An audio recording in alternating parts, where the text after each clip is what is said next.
Hello everyone, I once again welcome you all on Lawvita's YouTube channel, and today we will be discussing about the previous year questions which have been asked in the AIB examination, and that too related to alternative dispute resolution. ठीक है, but before beginning with the video मैं आपको एक चीज़ inform करना चाहूँगी, in that is कि हमने entire AIB के सब्जेक्ट वाइज PDF फाइल्स जो है वो रेडी किए हैं, जिसमें कि प्रीवियस ईयर क्वेश्चंस जो है वो सब्जेक्ट वाइज अरेंज्ड हैं, ठीक है, और इनकी रिस्पेक्टिव आंसर की भी अवेलेबल है हमारे पास सेपरेट PDF फाइल्स में। एंड अगर आपको ये कंप्लीट PDF सेट जो है वो परचेज करना है तो आप हमें गिवन कॉन्टैक्ट हैंडल्स पे, चाहे आप इंस्टाग्राम पे चाहे आप ईमेल के थ्रू हमें कॉन्टैक्ट कर सकते हैं, जहाँ पे आपको ये फाइल्स जो है वो प्रोवाइड कर दी जाएंगी। ठीक है, सो आप पढ़ते हैं आज की वीडियो के मतलब तरफ। ठीक है, हम इसको डिस्कस करना स्टार्ट करते हैं।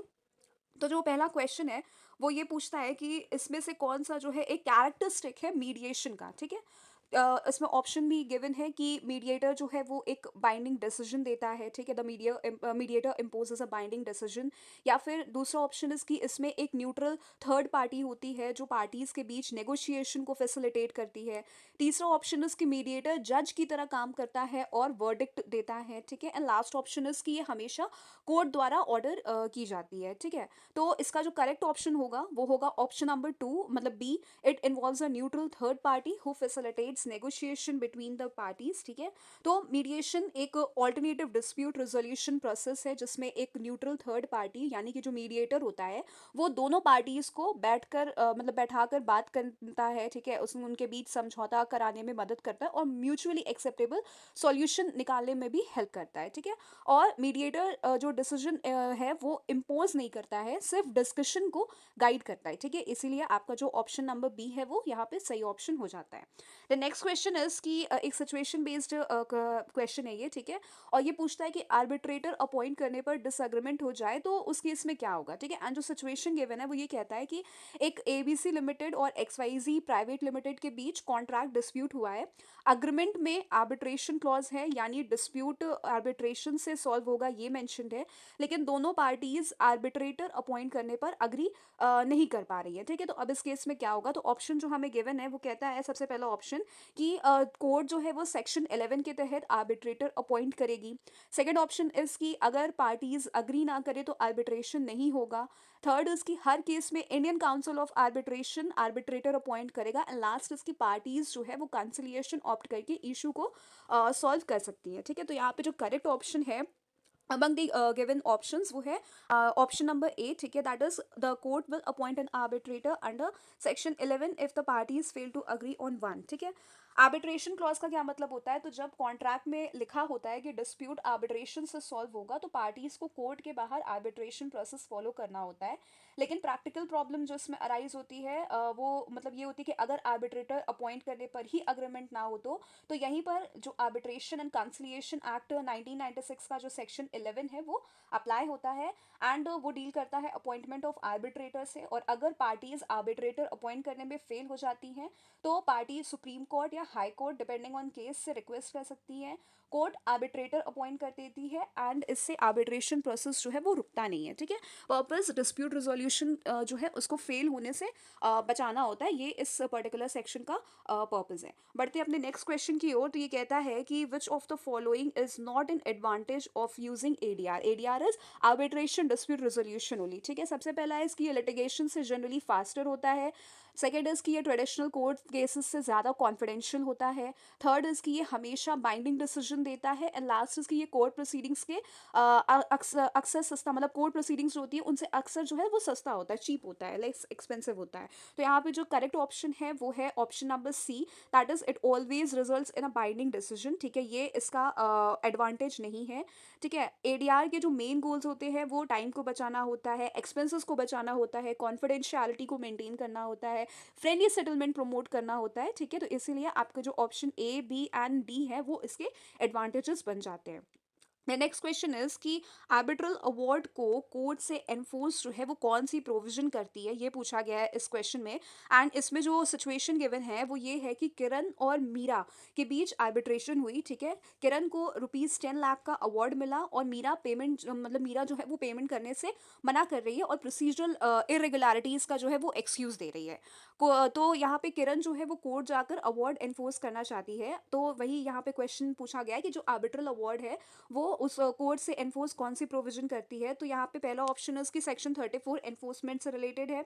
सेक्शन 36 आर्बिट्रल अवार्ड को एनफोर्सेबल बनाता है जब तक कोर्ट उसे सेट असाइड ना करे।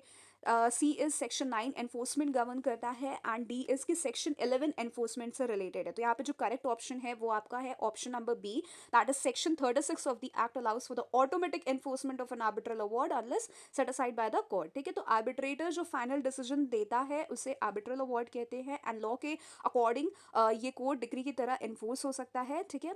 तो इसीलिए जो मतलब अगर लेकिन अगर एक प्रॉब्लम जो है वो अराइज होती है कि अगर लूजिंग पार्टी पेमेंट ना करे तो उस केस में विनर कोर्ट में जाकर अवार्ड एनफोर्स करा सकता है, ठीक है। The next question is कि which of the following is not a recognized area mechanism under the code of civil procedure 1908, ठीक है। तो इसमें जो पहला option is that is arbitration, then we have conciliation, then लोक अदालत and then negotiation. So you all might be knowing कि according to section 89, ठीक है, of the civil procedure code, वहाँ पे mention है कि कोड अलाउ करता है कि वो डिस्प्यूट्स को ADR मेथड्स में रेफर करे ताकि स्पीडी और एमिकेबल सेटलमेंट हो सके किसी भी डिस्प्यूट का, ठीक है। और सेक्शन 89 सीपीसी में जो रिकग्नाइज्ड एरिया मेथड्स है वो है आर्बिट्रेशन, कंसिलिएशन, लोक अदालत, मीडिएशन। तो यहाँ पे नेगोशिएशन इस लिस्ट में इंक्लूडेड नहीं है, इसलिए ये जो है करेक्ट ऑप्शन हो जाता है, ठीक है। देन नेक्स्ट क्वेश्चन इज कि which of the following is incorrect statement with respect to Lok Adalat, ठीक है। इनमें से कौन सा इनकरेक्ट है। सबसे पहला इसकी लोक अदालत में कोर्ट फी नहीं लगती। सेकेंड इज की लोक अदालत सभी सिविल और क्रिमिनल मैटर्स डील कर सकती है। थर्ड इज लोक अदालत का अवार्ड डीम डिक्री होता है एंड लास्ट इज लोक अदालत के अवार्ड के खिलाफ अपील अलाउड नहीं है। So the very correct option of this particular question is option number B, that is Lok Adalat can deal with all civil criminal matters. जो ये लोक अदालत है वो एक एडीआर मैकेनिज्म है जो लीगल सर्विसेज अथॉरिटीज एक्ट 1987 के अंडर काम करती है और इसका पर्पज होता है जल्दी सेटलमेंट कराना किसी भी डिस्प्यूट का, ठीक है, लेस एक्सपेंसेस हो, फ्रेंडली रेजोल्यूशन हो, ये सब, ठीक है। यहाँ पे जो आपका करेक्ट ऑप्शन है वो है option number B. Then next question is की which of the following is incorrect with respect to arbitration agreement as per the arbitration and conciliation act 1996, ठीक है। पहला ऑप्शन इज की आर्बिट्रेशन अग्रीमेंट रिटन भी हो सकता है और ओरल भी। सेकेंड इज की आर्बिट्रेशन अग्रीमेंट एक सेपरेट अग्रीमेंट के फॉर्म में हो सकता है। सी ऑप्शन इज की आर्बिट्रेशन अग्रीमेंट कॉन्ट्रैक्ट के अंदर आर्बिट्रेशन क्लॉज के फॉर्म में हो सकता है एंड लास्ट इज की आर्बिट्रेशन अग्रीमेंट फ्यूचर या स्पेसिफिक डिस्प्यूट्स के लिए हो सकता है, ठीक है। तो यहाँ पे जो करेक्ट ऑप्शन है दैट इज ऑप्शन नंबर 1 की आर्बिट्रेशन अग्रीमेंट सिर्फ और सिर्फ रिटन होता है, लेकिन हमें जो ऑप्शन में गिवन है वो है कि रिटन और ओरल दोनों हो सकता है, इसलिए जो इनकरेक्ट हो जाता है वो है ऑप्शन नंबर 8, ठीक है। And this is according to section 7 of the arbitration conciliation act of 1996, ठीक है। अग्रीमेंट जो है वो रिटन फॉर्म में होना मैंडेटरी है, जरूरी है। देन नेक्स्ट क्वेश्चन जो है वो कहता है कि आर्बिट्रल ट्राइब्यूनल प्रोसीजर डिसाइड करते वक्त किन लॉज से बाउंड नहीं होती है, ठीक है। नंबर 1 इज सीपीसी 1908 से, then second is Indian evidence act 1872 से, then third is code of criminal procedure 1973 से एंड लास्ट इज सीपीसी और इंडियन एविडेंस एक्ट दोनों से। तो यहाँ पे जो करेक्ट ऑप्शन है वो है ऑप्शन नंबर डी, दोनों से ही जो आर्बिट्रल ट्राइब्यूनल है वो बाउंड नहीं होती है। सेक्शन 19 जो है of the arbitration conciliation act वो कहता है कि आर्बिट्रल ट्राइब्यूनल अपनी प्रोसीजर जो है वो खुद डिसाइड कर सकती है, ये स्ट्रिक्टली सीपीसी और एविडेंस एक्ट से बाउंड नहीं होता और इससे आर्बिट्रेशन जो है वो फ्लेक्सिबल हो जाता है, फास्ट जो है वो बन जाता है, ठीक है। देन नेक्स्ट क्वेश्चन इज कि आर्बिट्रेशन एंड कंसिलिएशन एक्ट 1996 में आर्बिट्रेशन अग्रीमेंट किस सेक्शन में डील किया गया है, ठीक है। गिवन सेक्शंस में से क्या वो सेक्शन 6 में डील किया गया है, 7 में डील किया गया है, 8 में या फिर 9 में। तो इसका जो करेक्ट ऑप्शन है that is option number B कि आर्बिट्रेशन अग्रीमेंट क्या होता है, ये सेक्शन 7 में प्रोवाइडेड है। एंड आर्बिट्रेशन अग्रीमेंट एक ऐसा अग्रीमेंट होता है जिसमें पार्टीज डिसाइड करती हैं कि उनके डिस्प्यूट्स कोर्ट के बजाय आर्बिट्रेशन के थ्रू रिजॉल्व होंगे, ठीक है। एंड सेक्शन 7 स्पेसिफिकली डिफाइन करता है आर्बिट्रेशन आर्बिट्रेशन अग्रीमेंट क्या है, कैसे वो बनाया जा सकता है, ठीक है, रिटन फॉर्म की उसकी मैंडेटरी रिक्वायरमेंट, ये सब उसी में मेंशन है। देन नेक्स्ट क्वेश्चन इज कि इनमें से कौन से सर्कमस्टांसेस में जो आर्बिट्रल प्रोसीडिंग्स हैं वो टर्मिनेट की जा सकती हैं, ठीक है। सबसे पहला ऑप्शन है उसकी फाइनल आर्बिट्रल अवार्ड पास होने पर, सेकंड इज इंटरिम अवार्ड पास होने पर, एंड थर्ड इज जब आर्बिट्रल ट्राइब्यूनल टर्मिनेशन का ऑर्डर पास करे। सो the correct option is option number A, ठीक है। फर्स्ट और सेकंड जो है, फर्स्ट और लास्ट जो है, फर्स्ट और थर्ड मतलब कि ये करेक्ट आंसर है, ठीक है। इंटरिम अवार्ड पास होने पर आर्बिट्रल ट्राइब्यूनल की जो प्रोसीडिंग्स है वो टर्मिनेट नहीं हो सकती हैं, ठीक है। देन नेक्स्ट क्वेश्चन इज वो सिर्फ मतलब जो ये इंटरम अवार्ड है वो टेम्प्रेरी रिलीफ देता है, प्रोसीडिंग्स कंटिन्यू रहती हैं फाइनल अवार्ड तक, ठीक है। देन नेक्स्ट क्वेश्चन जो है वो है कि under section 29 of the arbitration and conciliation act 1996 arbitral tribunal proceedings with more than one arbitrator any decision of the arbitral tribunal, ठीक है। तो जब आर्बिट्रल ट्राइब्यूनल में एक से ज़्यादा आर्बिट्रेटर्स होते हैं तो डिसीजन कैसे लिया जाता है, ये पर्टिकुलर क्वेश्चन ये पूछ रहा है, ठीक है। तो इसका जो करेक्ट प्रोविजन है इन द गिवन एक्ट वो है सेक्शन 29, अकॉर्डिंग टू दैट जो करेक्ट ऑप्शन है that is option number D, that it shall be made by majority of its members, ठीक है। अगर आर्बिट्रल ट्राइब्यूनल में मल्टीपल आर्बिट्रेटर्स है जैसे कि 3 आर्बिट्रेटर्स हैं तो डिसीजन मेजोरिटी से लिया जाएगा, इससे जो डेडलॉक है वो अवॉइड होता है, ठीक है। देन नेक्स्ट क्वेश्चन इज कि आर्बिट्रेशन प्रोसीडिंग किस प्रकार की प्रोसीडिंग होती है, क्या वो जुडिशियल प्रोसीडिंग होती है या फिर वो क्वासी जुडिशियल प्रोसीडिंग होती है या फिर एडमिनिस्ट्रेटिव प्रोसीडिंग होती है या फिर none of the above. So the correct option is option number B कि वो क्वासी जुडिशियल प्रोसीडिंग होती है, ठीक है। क्वासी जुडिशियल बॉडी वो होती है जो कोर्ट जैसे पावर्स यूज करती है, एविडेंस सुनती है, पार्टीज को फेयर हियरिंग देती है, रीजन्ड डिसीजन देती है, ठीक है। लेकिन ये एक्चुअल कोर्ट जो है वो नहीं होती है और आर्बिट्रेशन ट्राइब्यूनल जो है वो इसी कैटेगरी में आता है। द नेक्स्ट क्वेश्चन इज कि जो आपका एडहॉक आर्बिट्रेशन है वो क्या होता है, ठीक है। एडहॉक आर्बिट्रेशन का क्या मतलब होता है। सो पहला ऑप्शन इज कि प्रोसीडिंग पार्टीज खुद एडमिनिस्टर करती हैं और रूल्स उस स्पेसिफिक केस के लिए बनाए जाते हैं। सेकेंड इज कि पार्टीज आर्बिट्रेशन के सब एस्पेक्ट्स यानी कि लॉज रूल्स प्रोसीजर खुद डिसाइड करती हैं, ठीक है। थर्ड इज की पार्टीज सीट लैंग्वेज स्कोप और इश्यूज खुद डिसाइड करती हैं, एंड लास्ट इज की ABC all of the above, ठीक है। तो यहाँ पे जो करेक्ट ऑप्शन है that is option number D, all of the given 3 options are correct, ठीक है। एडहॉक आर्बिट्रेशन एक ऐसी आर्बिट्रेशन होती है जिसमें कोई परमानेंट आर्बिट्रेशन इंस्टीट्यूशन इन्वॉल्व नहीं होता, पार्टीज खुद पूरा फ्रेमवर्क जो है वो डिसाइड करती हैं। इसका ऑपोजिट जो है वो होता है इंस्टीट्यूशनल आर्बिट्रेशन, ठीक है, जैसे कि ICA ICC ये सब। और एडहॉक आर्बिट्रेशन में पार्टीज क्या क्या डिसाइड करती है, तो वो procedure rules applicable law, arbitrator का अपॉइंटमेंट का process, seat of arbitration, language dispute का स्कोप, यानी जो पूरा कंट्रोल होता है वो पार्टीज के पास ही होता है, ठीक है। द नेक्स्ट क्वेश्चन इज की reference to the arbitration is provided in which section of the arbitration and conciliation act of 1996, court द्वारा पार्टीज को आर्बिट्रेशन में रेफर करने की प्रोविजन जो है वो किस सेक्शन में है, तो वो आपको गिवन है under section 8 of this act, ठीक है। जब पार्टीज के बीच कॉन्ट्रैक्ट में आर्बिट्रेशन क्लॉज होता है और फिर भी कोई पार्टी कोर्ट में केस फाइल कर देती है तो दूसरी पार्टी कोर्ट से रिक्वेस्ट कर सकती है कि डिस्प्यूट को आर्बिट्रेशन में भेजा जाए, ठीक है। और यही प्रोसेस रेफरेंस टू आर्बिट्रेशन जो है वो कहलाता है, ठीक है। द नेक्स्ट क्वेश्चन इज कि आर्बिट्रल प्रोसीडिंग्स कब से कमेंस यानी कि शुरू होती है, कौन सा सेक्शन डील करता है, तो ये डील किया गया है अंडर सेक्शन 21, तो आपका ऑप्शन नंबर बी जो है वो करेक्ट हो जाता है। तो आर्बिट्रल प्रोसीडिंग्स तब कमेंस होती है जब रिस्पोंडेंट को रिक्वेस्ट फॉर आर्बिट्रेशन जो है वो रिसीव हो जाए, यानी कि क्लेमेंट आर्बिट्रेशन का नोटिस भेजता है, जैसे ही दूसरी पार्टी नोटिस रिसीव करती है प्रोसीडिंग्स जो है वो ऑफिशियली स्टार्ट हो जाती है। देन नेक्स्ट क्वेश्चन इज कि यूएन सेट्रल मॉडल लॉ और रूल्स आर्बिट्रेशन एक्ट का पार्ट नहीं बनते, ये किस केस में होल्ड किया गया था। से होल्ड किया गया था in the case of Union of India versus East Coast Board Builders and Engineers Limited के केस में। Option number 1 is the correct option of this particular question, ठीक है।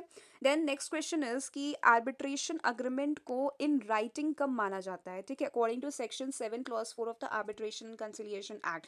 तो ऑप्शन जो है उसमें है कि पार्टीज जब साइन मतलब डॉक्यूमेंट को साइन करते तब माना जाता है, या फिर लेटर्स टेलेक्स टेलीग्राम या टेलीकम्युनिकेशन एक्सचेंज में हो जिससे रिकॉर्ड मिले, या फिर statement of claim and defence में एग्जिस्टेंस एलिज हो और डिनाई ना किया जाए, ठीक है। और ऑप्शन नंबर लास्ट इज की all of the above, so the correct option over here is option number D, that is all of the above. In writing का जो स्कोप है वो क्या होता है, तो लॉ जो है वो रिटन अग्रीमेंट को ब्रॉड सेंस में इंटरप्रेट करता है, मतलब सिर्फ साइंड कॉन्ट्रैक्ट कॉन्ट्रैक्ट ही नहीं बल्कि कोई भी रिकॉर्डेड फॉर्म जो है वो वैलिड होता है। आर्बिट्रेशन एग्रीमेंट रिटन माना जाएगा अगर साइन डॉक्यूमेंट में हो, ईमेल्स, लेटर्स, मैसेजेस का रिकॉर्ड हो, कोर्ट प्लीडिंग्स में एग्जिस्टेंस एक्सेप्ट हो, इन सारे ही केसेस में, इसीलिए जो all of the above option है that becomes a very correct option of this question.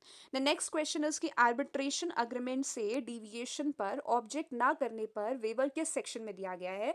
तो ये आपको गिवन है under section 4, option B is the correct answer. So एक कॉन्सेप्ट होता है waiver of right to object. अगर आर्बिट्रेशन प्रोसीडिंग्स में कोई पार्टी अग्रीमेंट या प्रोसीजरल रूल से डिविएशन देखती है, फिर भी उसका जो ऑब्जेक्शन है वो टाइमली नहीं करती है, तो लॉ मान लेता है, प्रिज्यूम कर लेता है कि उसने अपना ऑब्जेक्शन का जो राइट है वो वेव कर दिया, यानी कि छोड़ दिया है, ठीक है, और ये सेक्शन 4 में डील किया गया है। देन नेक्स्ट क्वेश्चन इज कि आर्बिट्रेशन एंड कंसिलिएशन एक्ट 1996 किन पुराने लॉज को रिपील करता है? ठीक है, ऑप्शन 1 इज आर्बिट्रेशन एक्ट 1940 को बिल्कुल करता है। Then we have arbitration protocol and convention act of 1937, इसको भी रिपील करता है। Then we have foreign awards recognition enforcement act of 1961, इसको भी रिपील करता है। सो जो करेक्ट ऑप्शन है वो है option number D, all of the above. Then next question is कि इनमें से कौन से केस में जो सुप्रीम कोर्ट है वो होल्ड किया था कि इंटरनेशनल कमर्शियल आर्बिट्रेशन वही है जिसका जुरिडिकल सीट इंडिया के बाहर हो? ठीक है, कौन सा केस था? So that was option number B, Bharat aluminium company versus Kaiser aluminium technical services incorporation, BALCO case जिसे हम कहते हैं। So option number B is the correct option, ठीक है। देन नेक्स्ट क्वेश्चन इज कि फॉरेन अवार्ड किसे कहा जाता है? ठीक है, सो जो इसका करेक्ट ऑप्शन है that is option number B, foreign seated arbitration में पास हुआ अवार्ड जो है फॉरेन अवार्ड कहलाता है, ठीक है। देन नेक्स्ट क्वेश्चन इज कि जो ये है बातना स्टैंड्स फॉर व्हाट? ठीक है, so that stands for best alternative to a negotiated agreement, option number B जो है वो करेक्ट ऑप्शन है। सो बातना क्या होता है? सो बातना नेगोशिएशन का एक इंपॉर्टेंट कॉन्सेप्ट है। इसका मतलब होता है best alternative to a negotiated agreement, यानी अगर नेगोशिएशन फेल हो जाए तो आपके पास सबसे बेस्ट ऑल्टरनेटिव क्या है, ये चीज़, ठीक है। देन नेक्स्ट क्वेश्चन इज कि जो सेक्शन 9 है आर्बिट्रेशन कंसिलिएशन एक्ट 1996 का, वो किससे रिलेटेड है? तो वो रिलेटेड है आपका interim measures by the court as well as discretionary powers of the court, दोनों से ही। तो ऑप्शन नंबर सी जो है वो करेक्ट हो जाता है, बोथ 1 एंड 2। सेक्शन 9 कोर्ट को पावर देता है कि वो आर्बिट्रेशन के पहले, ड्यूरिंग या फिर बाद में इंटरम मेजर्स जो है वो ग्रांट कर सके। ये और ये जो पावर्स होती हैं वो डिस्क्रिशनरी होती हैं, यानी कोर्ट सिचुएशन देखकर, सर्कमस्टांसेस को देखकर, केस को एनालाइज करके ये चीज़ जो है वो डिसाइड करता है, ठीक है। देन नेक्स्ट क्वेश्चन इज कि फास्ट ट्रैक आर्बिट्रेशन को मैक्सिमम कितने समय में कंप्लीट करना होता है? So the correct option is option number A, 6 months के विद इन में इसको कंप्लीट करना होता है, and this is given under section 29 B of the arbitration and conciliation act 1996, ठीक है। इसमें फास्ट ट्रैक प्रोसीजर दिया गया है और ये एक स्पीडी आर्बिट्रेशन प्रोसेस है जिसमें यूजुअली सिंगल आर्बिट्रेटर होता है, रिटन सबमिशंस पर डिसीजन हो सकता है, ओरल हियरिंग्स ऑप्शन होती हैं, ठीक है। एंड जो उसका मेन पर्पस होता है या फिर हम गोल कह सकते हैं तो वो होता है जल्दी डिस्प्यूट रिजोल्यूशन करना, ठीक है।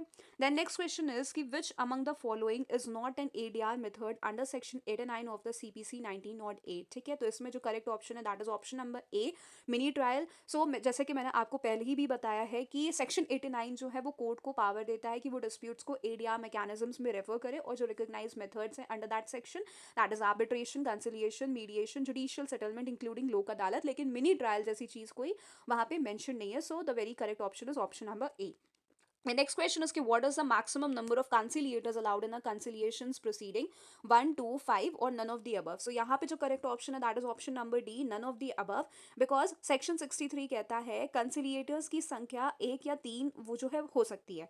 इवन नंबर जैसे कि 2 अवॉइड किया जा सकता है ताकि जो डेडलॉक है वो ना हो, और जो मैक्सिमम अलाउड है वो है 3 conciliators, ठीक है। इसीलिए ऑप्शंस में सही नंबर जो है वो नहीं दिया गया है, और यहाँ पे जो ऑप्शन डी है वो सही हो जाता है, क्योंकि जो 3 ऑप्शन होता है, जो मतलब मैक्सिमम नंबर ऑफ कंसिलिएटर्स 3 हो सकते हैं, ये हमें ऑप्शंस में गिवन नहीं है, तो इसीलिए D is the correct option. Then what is the status of a settlement agreement in conciliation proceeding? Non binding होता है, सेम होता है एज अ सेटलमेंट अवार्ड, या फिर अनलाइक होता है एज अ सेटलमेंट अवार्ड, या फिर none of the above. So the very correct option is option number B, same as a settlement award, ठीक है। सो कंसिलिएशन में जब पार्टीज म्यूचुअली सेटलमेंट पर पहुंच जाती हैं तब कंसिलिएटर सेटलमेंट अग्रीमेंट ड्राफ्ट करता है, पार्टीज उसको साइन करती हैं। और जो सेक्शन 74 है वो कहता है कि सेटलमेंट अग्रीमेंट का status arbitral award on agree terms के बराबर होता है, बाइंडिंग होता है, कोर्ट डिक्री की तरह एनफोर्सिबल होता है। ठीक है। द नेक्स्ट क्वेश्चन इज कि इनमें से कौन सा एक इनोवेटिव एडीआर मैकेनिज्म है? तो the correct option is option number D, लोक अदालत। ठीक है। तो लोक अदालत इनोवेटिव क्यों कहा जाता है? क्योंकि वो पीपल फ्रेंडली जस्टिस सिस्टम है, फास्ट है, इनएक्सपेंसिव रेजोल्यूशन देता है, कोई भी कोर्ट फीस में लवाई नहीं की जाती है। ठीक है। इसका जो अवार्ड होता है वो फाइनल होता है, बाइंडिंग होता है, और लीगल सर्विसेज अथॉरिटीज एक्ट 1987 के अंडर ये स्टैब्लिश्ड है, और इंडिया में एक्सेस टू जस्टिस जो है वो इम्प्रूव करने के लिए एक यूनिक मॉडल है, हम ऐसा कह सकते हैं। द नेक्स्ट क्वेश्चन इज कि लोक अदालत को स्टैट्यूटरी रिकॉग्निशन जो है वो किस एक्ट से मिला है? सो वो मिला है आपका option number C, that is legal services authorities act 1987 से। ठीक है। लोक अदालत एक लीगल फ्रेमवर्क जो है वो प्रोवाइड करता है, लीगल सर्विसेज एक्ट जो है 1987 का। ये फ्री लीगल एड को प्रमोट करता है। ठीक है। पुअर और वीकर सेक्शंस को जस्टिस दिलाने का एक मैकेनिज्म है। ठीक है। और ये जो है, जो हमारा आर्टिकल 39A है, equal justice and free legal aid of the Indian constitution, उसको भी इम्प्लीमेंट जो है वो करता है। देन नेक्स्ट क्वेश्चन इज कि लीगल सर्विसेज अथॉरिटीज एक्ट का सेक्शन 22B सेंट्रल और स्टेट अथॉरिटीज को किस बात के लिए एम्पावर करता है?